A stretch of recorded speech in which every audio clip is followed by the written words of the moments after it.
সাহস কে দিয়েছে আপনাদের? আমার ছাত্রের কলার ধরার সাহস কে দেয় আপনাদের? কয়জনের জবান বন্ধ করবেন আপনারা? একজনে করবেন, 10 জন দাঁড়াবো। 10 জনকে বন্ধ করলে 1000 মানুষ দাঁড়াবে, 18 কোটি বাঙালি নামবে। এই ছেলেটার কোমরে দড়ি বাঁধা, কত বছর বয়স ওর? 16। কোমরে দড়ি বাঁধলেন কেন? এত বড় অপমান। 16, 17 যে বয়সকে সারা বিশ্ব সম্মান দিয়ে সম্মান করা শেখায়, তার কোমরে দড়ি বাঁধলেন। আর কোমরে কে দড়ি বাঁধায় সময় আপনাদেরকে বলে দিবে। মুগ্ধের মা, অন্য যতগুলা শিশু থেকে শুরু করে, শিক্ষার্থী থেকে শুরু করে, বুলেট আপনি দেখেছেন বাবা মায়ের আত্মনাদ? অভিশাপ আসমান কাঁপে, আপনাদের কাঁপে না? তার কাঁপে না? অভিশাপের ভয় হয় না? বুকগুলা ঝাঁঝরা হয়ে গেছে আমার সন্তানদের। রাবার বুলেট বলবেন, কি বলবেন? এগুলো অস্ত্রের মুখে দাঁড়িয়ে আছে, আমাদের পয়সায় কেনা বুলেটে আমাদের সন্তানদের আপনারা বুলেট ছুটছেন। আর কত, আর কত? পুলিশ ভাইদেরকে বলি, ভেতরে তো আপনিও মানুষ, পুলিশ ভাই বলি না, ক্ষমা করবেন, মুখ থেকে বার হয়ে গেছে। তাদের ঘরেও সন্তান আছে, তাদের খোলসের ভিতরেও মানুষ। যারা এখনো ঘরে আছেন তারাও জানেন আর কতদিন ভয় পাবেন। ভয়েই থাকেন। একটা মারবেন 10টা আসবো, 10টা মারবেন লক্ষ আসবো। সারা দেশের মানুষ, মা বাপ সব একসাথে দাঁড়াবো। কাছে তো হাত জোর করে ক্ষমা চাই। ওরা আমাদের কাছে পাঠিয়েছিল ওদের সন্তানকে মানুষ করার জন্য, আমাদের কাছে, শিক্ষকদের কাছে পাঠিয়েছিল। কি জবাব দিব? আমার তো কোনো মুখ নাই, আমি শিক্ষক, আমার ভাষা নাই। তাদের কাছে হাত জোর করে মাপ চাই। নিরাপত্তা দিতে পারি নাই, নিরাপত্তা দিতে পারি নাই। মনে হয় রাস্তায় শহীদ হয়ে গেলে যদি এই লজ্জা আমার কিছুটা কাটে। ওদেরকে বলবার আমার কিছু নাই। আমার মুগ্ধ মরলো কেন? ও ছোট ছোট বাচ্চাগুলো মরলো কেন? আমার ছাত্রের কলার চেপে করলেন কেন আপনারা? আমার ছাত্রের কলার অনেক মূল্যবান।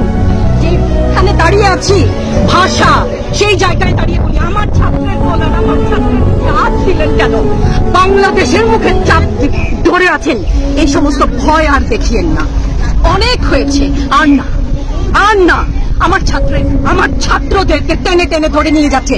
কি হিসাবে? কোন বিচারে?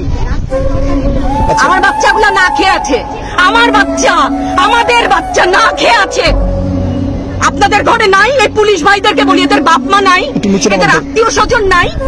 এদেরকে কেউ বলে না যে তোমরা কি করছো? এদের সন্তানরা পেছনে নাই?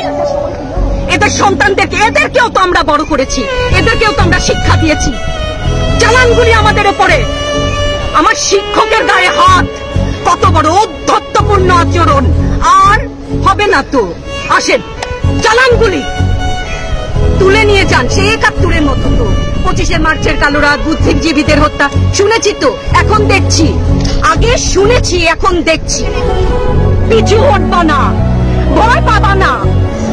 তোমাদের শিক্ষক আমরা, লজ্জা পাই, তোমাদের থেকে শিখেছি।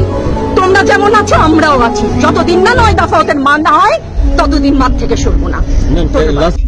যে পিতা সন্তানের লাশ শনাক্ত করতে ভয় পায়, আমি তাকে ঘৃণা করি। যে ভাই এখনো স্বাভাবিক নির্লজ্জ হয়ে আছে, আমি তাকে ঘৃণা করি। যে শিক্ষক, বুদ্ধিজীবী, কবি ও কেরানি প্রকাশ্য পথে এই হত্যার প্রতিশোধ চায় না, আমি তাকে ঘৃণা করি।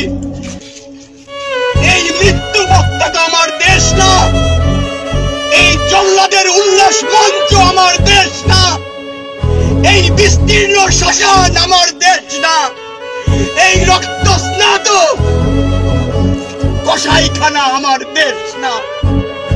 ধন্যবাদ সবাইকে। মুক্তিযুদ্ধের চেতনা কি, ভাষা আন্দোলনের চেতনা কি ছিল? মুখের ভাষা বাংলা বলতে পারি, সেই জন্য বোধহয় ভাষা আন্দোলনের শহীদরা শহীদ হননি। আমার কথা আমি বলতে পারবো না, আপনি তুলে নিয়ে যাবেন। প্রতিবাদ করতে পারবো না, ভিন্ন মত প্রকাশ করতে পারবো না, আপনি আমাদেরকে রাজাকার বলে গালি দিবেন। রাজাকার শব্দটা প্রকাণ্ড একটা গালি, যাকে তাকে দেবেন না। আমি অনুরোধ করছি না, আপনাদেরকে বলে দিচ্ছি, প্রতিবাদ করলে আপনি আমাদেরকে বলবেন রাজাকার। রাজাকারের বাচ্চা, এটা প্রকাণ্ড গালি, যত্রতত্র দেবেন না। আর আমার ছাত্র ছাত্রীদের গায়ে গুলি কেন? আমি এখানে কেন দাঁড়িয়েছি, কেন আজকে কথা বলছি? কারণ আমি মানুষ।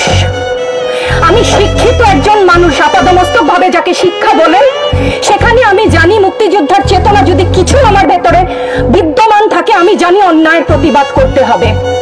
বিচার চাই না বলেছেন, আমিও একমত। কার কাছে বিচার চাবো, কোথায় বিচার চাবো? আমরা ঘৃণা জানাই। আমার ছাত্রদের গায়ে আমি সারা রাত ঘুমাতে পারি না, তাই এসছি যে আজকে যদি কিছু বলে যাই এক পলক ঘুমাতে পারি। যেই বাবা মার বুকটা খালি হয়ে গেছে, তাদের ঘরে কি চলে, কোথায় আছে তারা, কিভাবে আছে?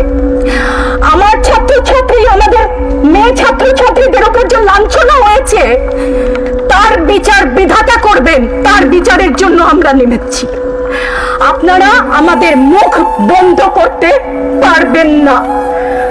মুক্তিযুদ্ধের চেতনা থেকে জানি, আমরা জন্মেছি একবার, মরবো একবার। ভয় দেখাবেন না।